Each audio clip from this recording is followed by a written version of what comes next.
All right. Hello, everyone. Thank you for taking time out of your busy day. I know noon hour is filled with all sorts of activities and lunch. So we appreciate you taking the time out of your day to come to this guided 3D walkthrough of the brand new conceptual designs for the South Wetland Park along the Philadelphia waterfront.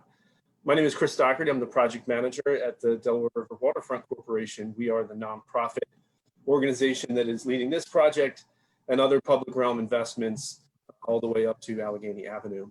You can check us out online at DelawareRiverWaterfront.com/South Wetlands Park and follow us on Instagram, Twitter, and Facebook for updates, photos, videos, and more of all happenings along the waterfront. This presentation is also happening as a Facebook Live event, and we will be watching for your comments and questions, and we'll hope to address them at the end.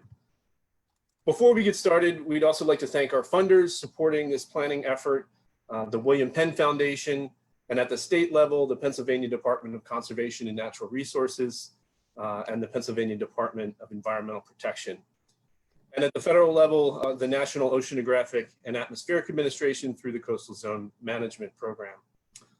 I also want to point out that we will make this presentation as well as the guided tour available online at the same project page, so anyone can view it.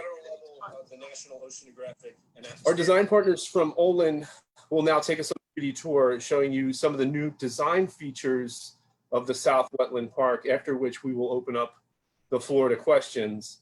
For those following on Facebook Live, feel free to type your question in the chat feature. So why a wetland park? For context, this project stems from the master plan for the Central Delaware, DRWC's framework for guiding sensitive waterfront development. This area was identified as having limited port use and as being ideal for the restoration of natural habitats. DRWC acquired the pier structures in 2015 and completed a natural restoration very similar at the Washington Avenue Pier shortly thereafter. And while we will be showing some exciting images of what these spaces we hope will look like, many of these piers are in fact off limits in 2020. So please use the designated piers for public access only. And also, lastly, please let us know how you feel about the design by taking our survey also found on the project page. So let's dive right in. I'll hand it over to Michael Miller. Great. So hi, my name is Michael Miller. I'm a landscape architect and the project manager with Olin. And we're working with DRWC on the design. So we're really excited to share this with you today. And before we go into the model walkthrough, we thought since you signed up for a webinar, maybe you'd want to know a little bit more, go a little deeper. So I'm going to go through a few slides that give a bit more context to the project. So I'm going to bring up my screen here. And Chris, can you see it? Cool. All right. Well, we'll get going then. So first off, the location of the project, it's located on the Delaware River in South Philly. And so if you've been down Christopher Columbus Boulevard, if you've been to the Walmart or the Home Depot in South Philly, you've been to the site or very close to it. So that's the two big box shopping centers you see here. Columbus Boulevard is on the left of the drawing. And then the area outlined in this aqua color is the site. So that includes 4 piers, piers 64, 67, 68, 70, and also the water in between. And the water is significant because there's actually more water than land here. And it's kind of what the project's about. Pier 68 today is open as a fishing pier. You may have been out there. Piers 64, 67, and 70 are not currently accessible. So when we say a wetland, what do we mean?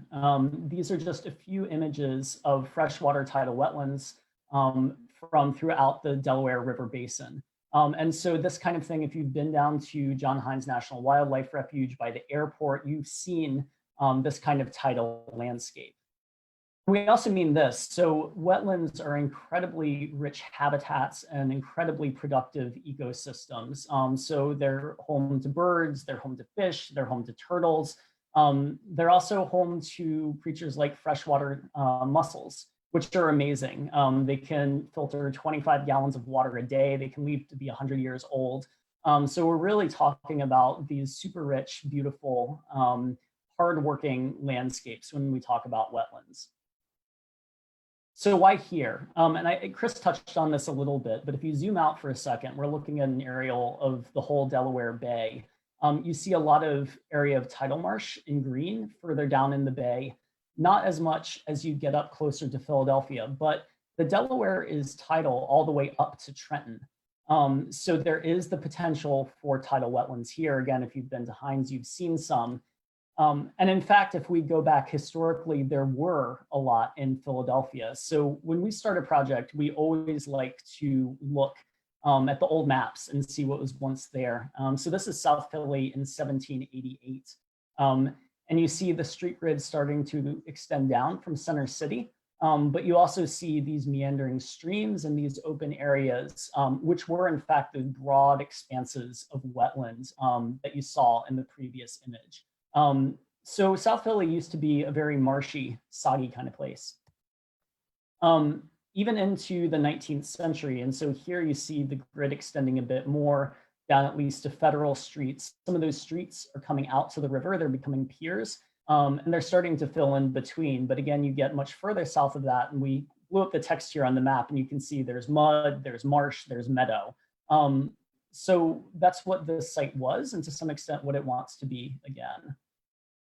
If you overlay some of those old maps onto contemporary aerials, it's pretty astonishing, because what we find is that the low tide line came all the way up to in between where Walmart and Home Depot are today. The high tide line came all the way up to Columbus Boulevard. So really the riverfront we talk about was once the river itself, and it was much broader and more extensive. And so a lot of this would have been marsh like we saw in those early images. By the 20th century, that has emphatically changed. And so the waterfront is a bustling industrial powerhouse. You see rail yards, you see smokestacks, you see piers. And so this is our site, Pier 70 is in the foreground. There was a sugar refinery there, and then further south, a chemical plant. 1959, switching back to an aerial view, still very industrial. But by 1992, as we know, a lot of that industry is gone from the riverfront, and you have a site that's scraped clean, paving the way for, in 1995, the shopping center getting built there. And while things are happening on land, you can also see the piers are starting to change too. Sections of them are degrading a bit. And as we move into the 2000s, you're starting to see trees, shrubs emerge and take root among the concrete on the piers.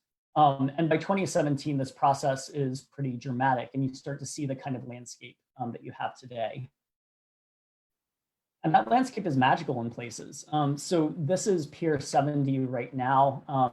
You have this mature tree canopy that's grown up and an understory that is actually largely native. This is white snakeroot we're looking at here, which is beautiful when it blooms. Looking north from Pier 70, you can see Pier 68. That's that fishing pier that you may have been out to, with benches and railing, place to fish there. This is a shot from inside Pier 68. Then looking north, you would see Pier 67. And this really highlights how much change there has been. And so you can see a breach in the structure of that pier, where it's starting to come down to the water, and also this exposed mud flat in the foreground of the photograph. So, these berths used to be deep enough to take ocean-going ships, but the gradual accumulation of silt and sediment means that they're certainly no longer navigable and actually have become tidal mud flats. So it's changing even without our help. Pier 67 has these areas of concrete slabs that have begun to fall and collapse into the river. But it also has incredible views. Because of the curve in the river out at the end of Pier 67, you feel as if you're in the middle of the river and you're looking straight north towards the Ben Franklin Bridge. The last pier, Pier 64, is also got a lot of vegetation, but unlike that first one, it's got a lot more invasives and it's kind of wild and woolly. And require a lot more management to restore a healthy ecology here. That's one more view from the end of Pier 64. So that's the site today. And there are a lot of ways of looking at it. You can look at photographs, but we also wanted to understand the dynamics of the river. And so, as I said, it is a tidal landscape. It fluctuates between 6 and 7 feet a day. So at low tide here, you're seeing those white areas or those exposed mud flats. At mid tide, they fill in. And at high tide, where the piers have started to breach, you start to see water creeping up onto them. And we know that this is changing. So looking at a moderate projection of sea level rise in another 45 years, we're looking at some of those piers starting to become islands. By 2080, some are becoming submerged entirely. And if you take a more aggressive projection of sea level rise, all of the piers could be underwater. So this is something that we're very much aware of as we design, that this is a changing landscape daily, and it's a changing landscape over the course of decades. And it's a challenge, but it's one we can work with and we can build around. So this is not our first time coming before the public to talk about this project. We've actually had several events, many of them outside and in person in the fall and winter when that was still possible. So we started back in September with leaders of a lot of the local RCOs taking a walk at the site, explaining the process, starting to get the word out. We followed that up in October with an on-site pop-up with information at Pier 68, Washington Avenue Pier, and the big box stores. And we also did what's called a bioblitz. So some of our team ecologists who are on the line today led tours, and people were able to document species found on site using iNaturalist. So you can check that out online. There's a link to it on DRWC's website, and you can see what we found and are continuing to find growing there. Then finally in January, we had an open house before we put pencil to paper and started to draw to start to hear priorities for what the public would like to see here. And so these are just a few highlights of what we found through this engagement process to date. During that BioBlitz, we found over 84 individual species in the course of really maybe just 3 hours. So there's a lot of richness out there today. Talking to the public, this is some of what we heard. So we asked why people visited the waterfront. There are a lot of reasons, but one thing we found is that there actually aren't a lot of opportunities for water-based recreation today. So that got us thinking. And we started mapping where there is small boat and paddlecraft access on the river. So there's a lot on the lower Schuylkill, there's some in Northeast Philly. You can rent a boat in Center City, but you can't bring your own. And so we thought, this could be something different. This could be a new thing that this park could bring to the waterfront along with the wetlands. We also asked what people like about the site today. And so we heard trees and plants, we heard shade, we heard solitude. So we've really taken that to heart and made sure that we don't overpave this place and that we keep it green and keep it wild feeling. We asked about people's priorities. And so we heard people, they just want to get out there and enjoy it, but they also value an ecologically thriving waterfront. We asked what people would want to do. So education, there's an interest in learning about the river, about plants and animals, sea level rise, but also passive activities like relaxing, watching the boats, and active activities like fishing, playing, and getting in the water and paddling in a kayak or canoe. So that was a lot, and it was a lot for us. We always do a lot of research, a lot of engagement early in a project, and then we have to distill that down into one plan. And so we said, okay, what are really the 3 big goals of this project? Well, it's creating safe, stable access for all to get people out into this landscape. It's rebuilding a robust, resilient native ecology. And then it's creating this elegant public framework. So at the same time that this is a wild park, it's also an urban park. And we want to make sure that it's a place that's beautiful, welcoming, inviting to everybody. And from there, we said, okay, what does that mean in terms of things to do there, what we call programs? So aquatic and wetland habitat is number 1, but also upland habitat on those piers that connects to it. Access and walking paths, fishing, we know it's a popular fishing spot. And again, we really see that potential for canoeing and kayaking.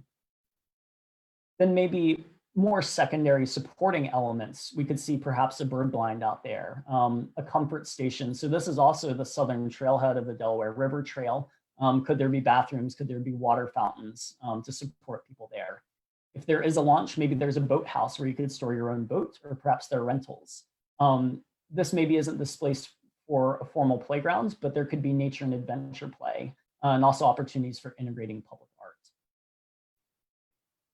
So we took all that and we synthesized that into really this first draft of a plan that we're sharing with you today. And Evan will give you a more thorough walkthrough in 3D, but just a quick orientation. So again, the shopping center is down at the bottom of the drawing. You're seeing the 4 piers from left to right, 64, 67, 68, and 70. These are remaining with a lot of vegetation. We're actually enhancing it with new natives, and then creating ways for people to get out and creating loops. So you don't have to just go out and back. You can meander through this whole landscape. But really the big transformation is what's in between those piers. So it's in the water where we're creating in these different colors you see this rich gradient of aquatic and wetland habitat that we think is going to be beautiful, ecologically productive, and something really unique to bring to the Delaware riverfront in Philly. So with that, I'm going to turn it over to Evan. He's going to share his screen and we'll take you through a little 3D tour. Great. Thanks, Michael.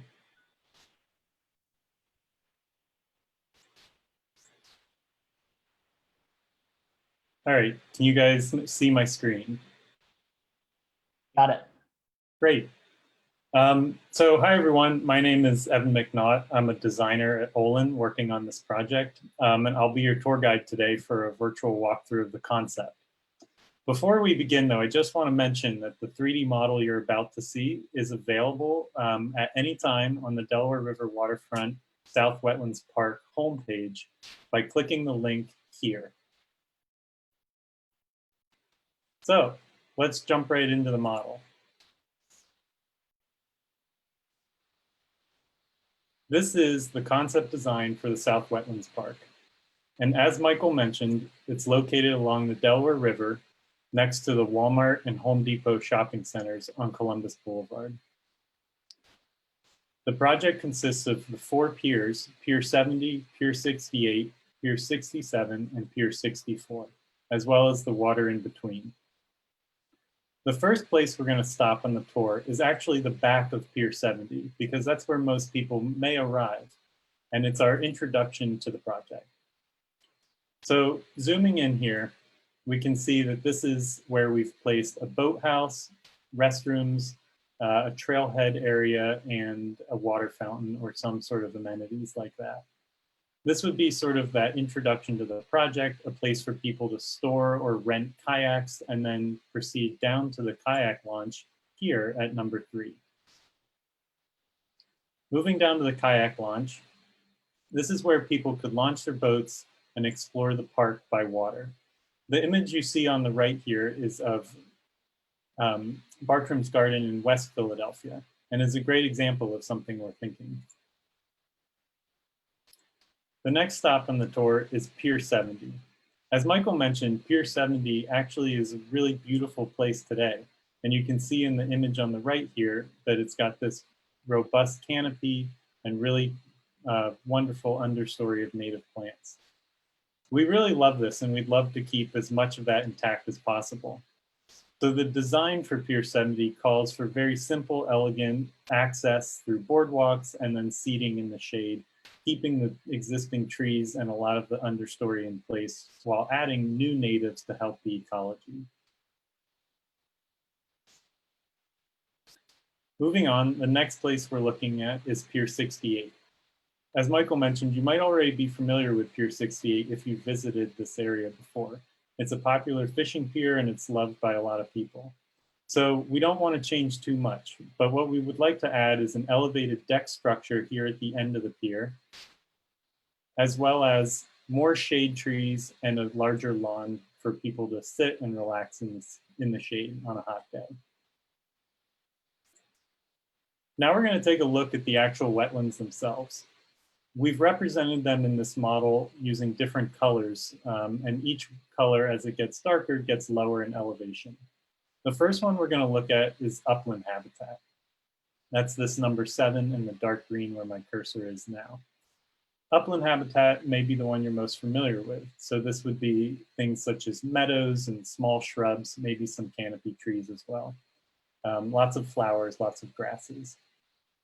As we move down in elevation to the yellow color at number 8, things start to get a little bit wetter. So this would be a wet meadow with grasses and flowers that during high tides may actually go underwater.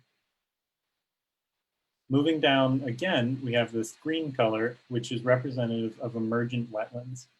If you've been to John Hines National Wildlife Refuge in South Philadelphia, you've seen emergent wetlands like the image here on the right. These plants like to have their roots wet most of the time. Moving down again, we have the dark green color, which represents floating wetlands. These are plants like lily pads, which you may have seen on a pond, and they actually, are really beautiful when they bloom. So they would add some color to the wetlands as well.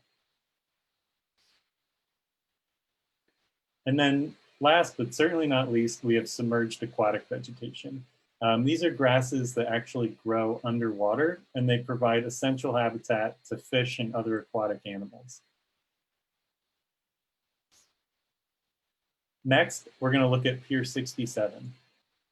Pier 67 today has a lot of concrete surfaces with a few hardy shrubs and trees that sort of poke up through these. It's a really interesting dynamic and something that we'd really like to play off of by creating a dual-sided seating element that you can see in the rendering on the right that allows people to sort of engage with the pier and the planting, as well as enjoy the view north. So as Michael showed the image earlier, this is that view, which really gets a straight shot right up the river to the Ben Franklin Bridge and can be a really beautiful spot to hang out. So we'd really like to make this edge accessible for people by providing safe access, as well as that seating that I mentioned in a railing. Now moving over, we have these large rock structures. These are called breakwaters. If you're not familiar with a breakwater, it's basically a structure that protects land from erosion caused by ships or storms and large waves. So in our case, we're using the breakwaters to actually protect the wetlands so that our plants can grow big and strong. Running through this area of wetland, we have an elevated boardwalk, which you can see here. And this is a good place to pause and sort of reflect on the image that Michael showed earlier of the site in 1925. And it's just a good reminder that this is an industrial place and it's come from an industrial past. So when we try to create unique opportunities, like you'll see here in number 16, we're starting with something that's very old and it's been around for a long time and it's seen a lot of days. So it allows for some cool opportunities. Like this rendering on the right here is a kayak channel that cuts through Pier 67. And we're actually able to deconstruct pieces of the pier and create these islands. And this is something that's going to happen regardless of whether we work with it or not due to sea level rise. Next, our last pier on the tour is Pier 64. Pier 64 is unique because it's the highest of the 4 piers. So it allows for some interesting design opportunities, like making a path that actually cuts into the earth and into the pier itself, leading to this viewing platform here at the end with steps where people can get down to the water, or a viewing area where they can look back at the wetlands and see people kayaking or see ships passing in the channel.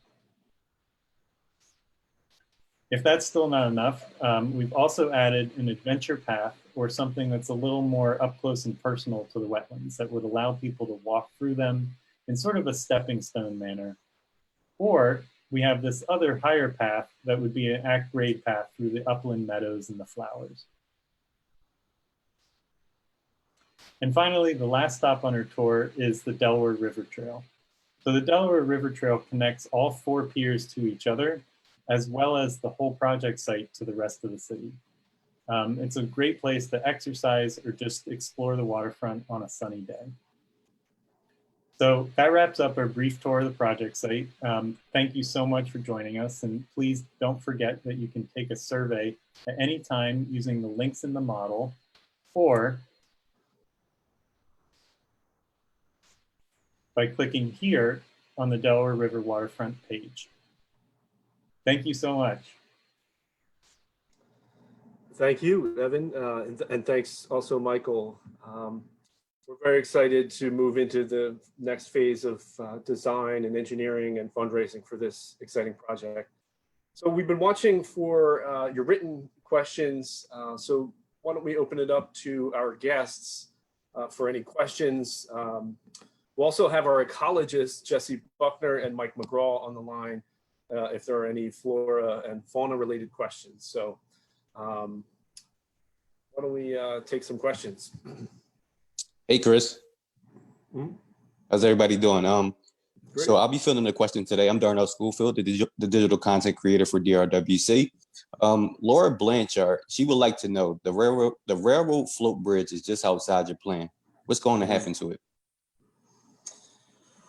Well, it is outside our area of operation, in fact, not DRWC's property, but it is an important cultural artifact. And while it is in private hands, private developers often find out that it's very difficult to build on those structures. And now, especially with that, the B&O railroad float bridge being out there, it'd be difficult for them to develop. But there's actually a very similar structure up in New York, if you ever go up to the Greenway, the Hudson Greenway.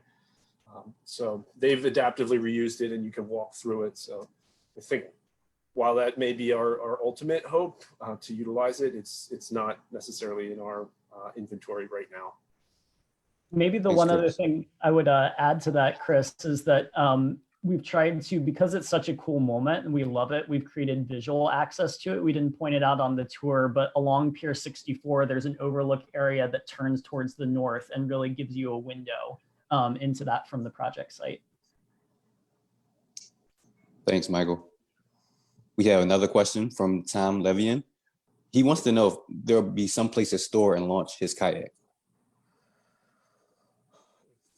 If there is a place to store and launch kayaks, the water program is figuring pretty prominently in this design. And Michael, I don't know if you want to talk a little bit about maybe some of the precedents that we've been looking at for kind of a community, boating model storage kind of setup. Sure. Yeah, I think we're still figuring that out and where it'll fall within phasing in the project. But I think, I recently hauled a kayak out there to the waterfront, and we know it can be difficult, and that, if you live in like a row house in South Philly like I do, there's not a whole lot of room to store. So I think we'll be exploring everything from rentals to some kind of co-op program like they have at Bartram's Gardens, to perhaps having some space that can be rented out for storage of private boats. So nothing firm yet, but we're kind of thinking through all the challenges and possibilities. Thanks, team. Miles Owen would like to know, why are breakwater rocks being placed between the Pier 67 and 64, but not between Pier 67 and 70?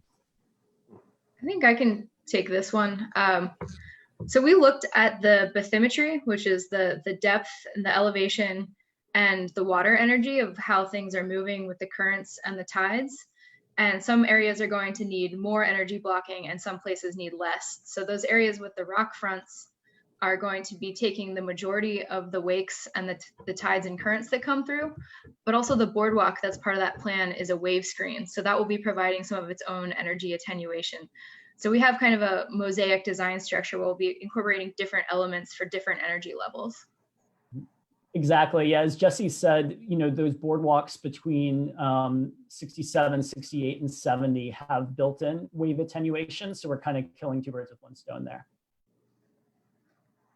Not that we kill birds. Thank you. Thanks, team. Also, Tom Levian, he would love to know the timeline on this project.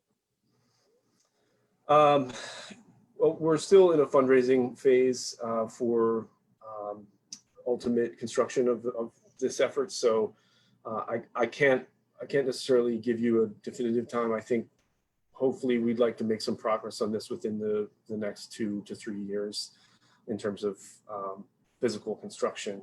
It will probably more than likely have to be a phased kind of undertaking due to the complexity of the in-water construction and all the habitat that we're looking to create. So, but I'm sorry, I don't have anything firmer than that right now. Okay. Dennis Devine would love to know, how do you anticipate wakes from passing boats being a factor for kayakers navigating the obstacles in the Wetlands Park? That's a great question. I can take that one. Yeah, I would say two things about that. So, you know, like I said, I've spent a little time out there in a kayak to get a sense of what it's like, and also spoken with some people that run kayaking programs in Philly. You know, early on we said like, hey, is this viable? You know, there's a shipping channel out there. And what we heard back is that, yeah, you know, if you go all the way across the river, it's risky, but that near shore, this is something people would love to do. And, you know, we kind of have two levels to it. I think that we've created a lot of opportunities for really safe paddling near shore through those wetland areas, which, you know, are outside the shipping channel and inside of those wave attenuators. So they should be very calm and very still. You know, outside of that, depending on the weather and all, it could get choppier. But when we did an analysis of wake heights, it's kind of defined as like a low to moderate energy environment, so much less than you would get in a lot of places with faster ship speeds or bigger waves and a lot of other systems. So, you know, there's risk to manage, but we think it is quite viable. Thank you. And we had another question about the timeline from Carlton. I know we Carlton Williams, we kind of touched on that as far as we don't have a structured timeline right now. But thank you for your question, Carlton Williams. We want to make sure we answer this last question from Dennis. He wants to know, do you have bicycle racks planned for multiple points of access from the DRT? That's most definitely an inclusion that we need to make. I think, are you also talking about access from like a Pier 70 Boulevard or from other connector streets, Reed Street, things like that? Maybe that's. I will believe so, yes. Okay.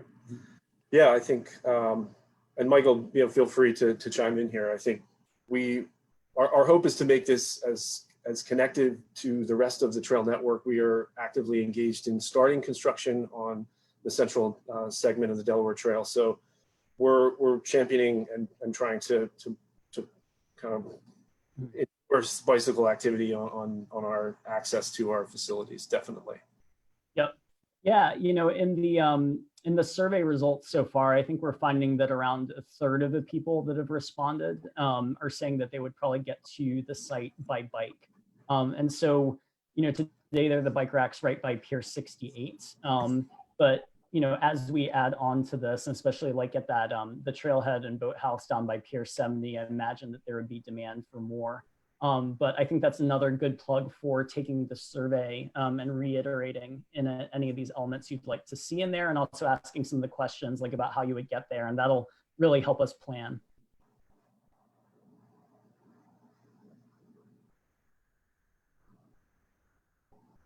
Well, thanks, team. That was all the questions that we fielded thus far. If you want to carry on and let people know where they can get more information when the tour is over, that would be great. Thank you all. Sure, thanks, Darnell. Appreciate it.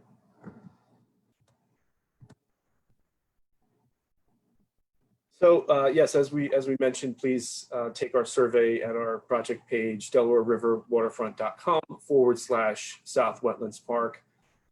Once again, on behalf of DRWC, I wanted to thank our design partners at Olin, all of our funders, and you, the citizens, for joining us today. Again, please follow us for updates. This presentation will be uploaded, I think, by this afternoon. So if you missed something, feel free to check this. But this will be your go-to spot for all things South Wetland Park related. Thank you and have a great day. Thanks, everybody.